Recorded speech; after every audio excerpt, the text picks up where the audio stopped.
السلام علیکم four class, کیسے ہیں آپ سب؟ امید کرتی ہوں کہ آپ سب خیریت سے ہوں گے اور اپنی چھٹیوں کو بھی اچھے طریقے سے انجوائے کر رہے ہوں گے۔ لیکن جیسا کہ آپ جانتے ہیں چھٹیوں میں آپ کو سمر ٹاسک بھی دیا گیا ہے، آپ نے اس کو بھی کمپلیٹ کرنا ہے۔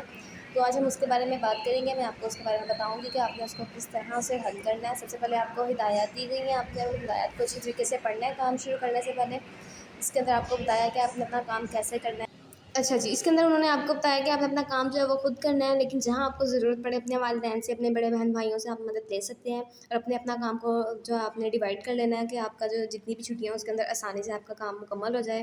اور اگر آپ کو کوئی اضافی چیز ہے اس کے مطالعے کے لیے آپ انٹرنیٹ کی مدد لے سکتے ہیں، اور اپنا جو کام ہے وہ آپ نے چھٹیوں سے ایک ہفتہ پہلے جو اپنی کلاس ٹیچر ہے ان کو بھی جمع کروانا ہے۔ اس کے بعد ہمارا جو سبجیکٹ ہے ہم اس کی طرف واپس آتے ہیں۔ آپ کو فہرست دی ہوئی ہے، فہرست کے اندر اسلامیات کا صفحہ نمبر 20 کے اوپر ہے، تو اپنا صفحہ نمبر 20 نکالیں گے۔ 20 کے اوپر یہ اسلامیات کا عنوانی صفحہ بنا ہوا ہے۔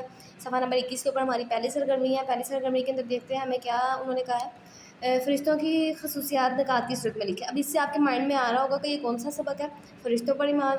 اب پڑھائی کو آپ نے اچھی طریقے سے پڑھنا ہے، اور اس کے اندر جو فرشتوں کی خصوصیات دی گئی ہیں وہ آپ نے نکات کی صورت میں یہاں لکھ دینی ہے۔ دوسرا سوال ہے، کوئی سے 7 مشہور فرشتوں کے نام اور اللہ تعالیٰ کی طرف سے ان کے سپرد دی گئی ذمہ داریاں لکھیں، یہ بھی آپ نے وہاں سے حل کر لینا ہے۔ اس کے بعد اگلے صفحے کے اوپر ہماری سرگرمی نمبر 2 ہے، درج سوالات کے مختصر جوابات لکھیے۔ یہ ہمارا نزول وحی والا چیپٹر ہے، اس کی آپ نے اچھی طریقے سے پڑھائی کرنی ہے۔ اس کے بعد آپ آسانی سے اس کے سوال حل کر لیں گے کہ غار ہیرا کہاں واقع ہے، نبی کریم صلی اللہ علیہ وسلم پر پہلی وحی نازل کہاں ہوئی تھی، اور وحی لانے والے فرشتے کا کیا نام ہے۔ پہلی وحی کے وقت نبی کریم صلی اللہ علیہ وسلم کی عمر مبارک کتنی تھی، حضرت محمد صلی اللہ علیہ وسلم غار ہیرا میں کیوں تشریف لے جایا کرتے تھے، اور پہلی وحی نازل ہونے کے بعد حضور اکرم صلی اللہ علیہ وسلم کی کیفیت کیا تھی، بیان کیجیے۔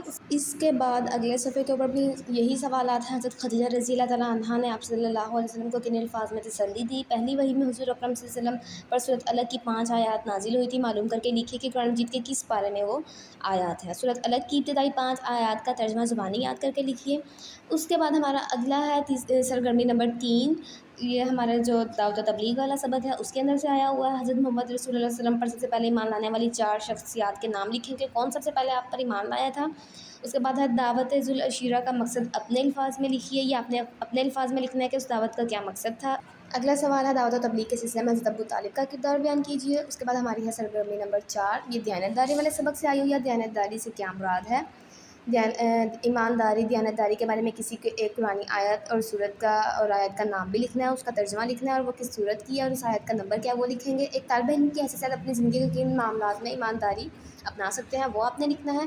سرگرمی نمبر 5 ہے قرآن، یہ آپ کا تحقیقی کام ہے، یہ آپ نے خود سے اس کو دیکھنا ہے اور اس کے بعد اس کو حل کرنا ہے۔ قرآن مجید کے بارے میں درج ذیل معلومات لکھیے کہ ان کے کل پاروں کی اور صورتوں کی تعداد کیا ہے، آیت الکرسی کس پارے میں ہے، سورۃ الرحمن قرآن مجید کے کس پارے میں ہے، قرآن مجید کا دل کس صورت کو کہا جاتا ہے، اور قرآن مجید کی کن 2 صورتوں کو معوذتین کہا جاتا ہے، قرآن مجید کی کس صورت میں اللہ تعالیٰ کی توحید بیان کی گئی ہے، اور قرآن مجید کی وہ کون سی صورت ہے جس کے آغاز میں بسم اللہ نہیں آتی۔ اسی طرح نیچے ہمیں اشارات دیے گئے ہیں، ان کی مدد سے ہم نے بتانا ہے کہ وہ کیا ہے، ان جگہوں کے نام لکھنے ہیں۔ پہلا ہے وہ مقام جہاں مسلمان حج کرنے جاتے ہیں، اور دوسرا ہے اس کا پرانا نام یثرب ہے۔ اب یثرب کس کا پرانا نام ہے، آپ نے اس جگہ کا نام بتانا ہے۔ وہ مقام جہاں کفر اور اسلام کے درمیان پہلا معرکہ ہوا تھا، اس جگہ کا نام بتانا ہے۔ مکہ کے مسلمانوں نے اس ملک کی طرف دوبارہ ہجرت کی، مکہ کے مسلمانوں نے کس ملک کی طرف دوبارہ ہجرت کی تھی یہ بھی ہم نے پڑھا ہے، یہ آپ کو آتا ہوگا۔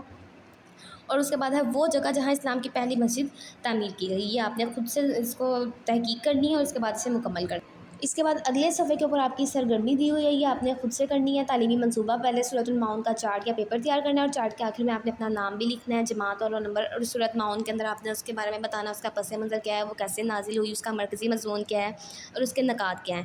یا تو آپ نے اپنی کتاب کے اندر، آپ کی جو کتاب ہے اس کے اندر سونے اور جاگنے کی دعائیں دی ہوں گی ترجمے کے ساتھ، آپ نے وہ ایک چارٹ کے اوپر لکھنی ہے، اور اسی طرح چارٹ کے اینڈ میں اپنا نام، جماعت اور رول نمبر بھی لکھنا ہے۔ سرگرمی نمبر 7 ہے سورۃ الکوثر، سورۃ المعون، کلمات، نماز، سونے اور جاگنے کی دعائیں مع ترجمہ زبانی یاد کریں۔ یہ ساری دعائیں آپ نے ترجمے کے ساتھ زبانی یاد کرنی ہے۔ اللہ تعالیٰ کے کم از کم 20 نام مع ترجمہ زبانی یاد کریں، اور کم از کم آپ نے اللہ تعالیٰ کے جو نام ہیں ان میں سے 20 زبانی ترجمے کے ساتھ یاد کرنے ہیں۔ نماز پڑھنا اور نماز سیکھنی ہے کہ نماز کیسے پڑھتے ہیں۔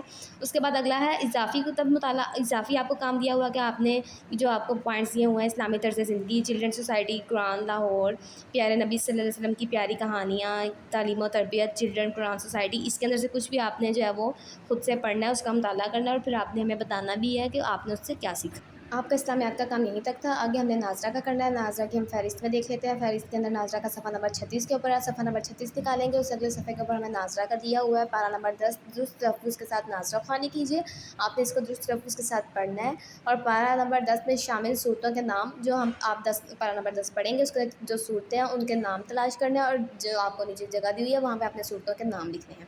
اگلا سوال ہے قرآن مجید میں غور کیجیے اور اس صورت کا نام لکھیں جس کی ابتدا میں بسم اللہ الرحمن الرحیم نہیں لکھی گئی. آپ نے وہ بتانا ہے. اس کے بعد اگلا سوال ہے پارہ نمبر 10 سورۃ التوبہ کی آیت نمبر 70 تا 80 میں ایسے الفاظ تلاش کیجیے جن میں وقف تام اور وقف لازم کی علامت لگی ہو. نیچے جو آپ کو جگہ دی گئی ہے وہاں آپ نے ایک ایک لفظ لکھنا ہے جہاں پہ وقف تام کی علامت ہو اور وقف لازم کی علامت ہو. اس کے بعد تحریر کریں کہ ہر علامت پر تلاوت کرتے وقت کیا کرنا چاہیے. اگلا سوال ہے درج آیت آیت ہے جو اس کو تلفظ کے ساتھ پڑھنا ہے آپ نے، اور اس میں جو معلومات تحریر کی گئی ہیں اس کو آپ نے دیکھنا بھی ہے. اچھا جی، آپ نے آیت کو اچھے طریقے سے تلفظ کے ساتھ پڑھنا ہے. اس کے بعد جو ہمیں سوال دیا ہے وہ حل کرنا ہے. غور کیجیے کہ یہ آیت پارہ نمبر 9 یا 10 میں سے کس پارے میں آتی ہے. پھر اس پارے کا نام لکھیں. آپ نے پارے کا نام لکھنا ہے کہ یہ جو آیت دی گئی ہے یہ کس پارے کے اندر آتی ہے.